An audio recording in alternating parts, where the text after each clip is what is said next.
পুরো ভিডিওটা তোমাদের দেখার অনুরোধ রইল। অনেক বন্ধুরা আমাকে অনেক দিন ধরে অনুরোধ করেছিল এটা বানানোর জন্য, আজকে বানিয়ে নিলাম, তাও উনুনে। দারুণ স্বাদ হবে কিন্তু।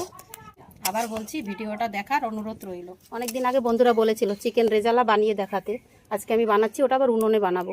এখানে গোলমরিচ, সয়া সস আর দই মাখিয়ে রেখেছিলাম, 1 ঘন্টা হয়েছে। এটা মশলা আমি কড়াতে একটুখানি টেলে নেব। আদা, রসুন, শুকনো লঙ্কা আর দারচিনি, 2টো এলাচ দিয়ে দিলাম, পেঁয়াজ কুচি আর একটা টমেটো, এইটাও একটু ভেজে নেবো এর সঙ্গে।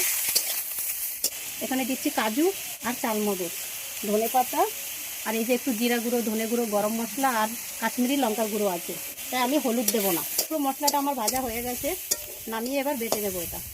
কড়াতে তেল দিয়েছি, তেলটা গরমও হয়ে গেছে, এবার দিয়ে দিচ্ছি, এগুলোকে ভেজে নেবো। এই চিকেনটা আমার এইরকম আমি ভেজে নিয়েছি, এই যে হালকা হালকা করে। এবার এই বেটে আনা মশলাটা পুরো দিয়ে দেবো। পুরো মশলাটা দিয়ে এরকম আস্তে আস্তে করে রান্না করে নেব। দিচ্ছি এখানে স্বাদ মতো নুন। তাহলে এবার এটাকে আমি আস্তে আস্তে করে রান্না করে নিই। তোমাদের অনুরোধে আমার চিকেন রেজালা রেডি হয়ে গেল, বানিয়ে নিলাম, তাও আবার উনুনে। কত সুন্দর হয়েছে, গন্ধটা কিন্তু দারুণ বেরিয়েছে, চারিদিকে ছড়িয়ে গেছে গন্ধে। এবার আমি নামিয়ে নিচ্ছি। লাস্টে একটু বাটার দিয়ে দিলাম, তোমাদের থাকলে দেবে, না থাকলে দেবে না, আমার ছিল তাই আমি দিয়ে দিলাম।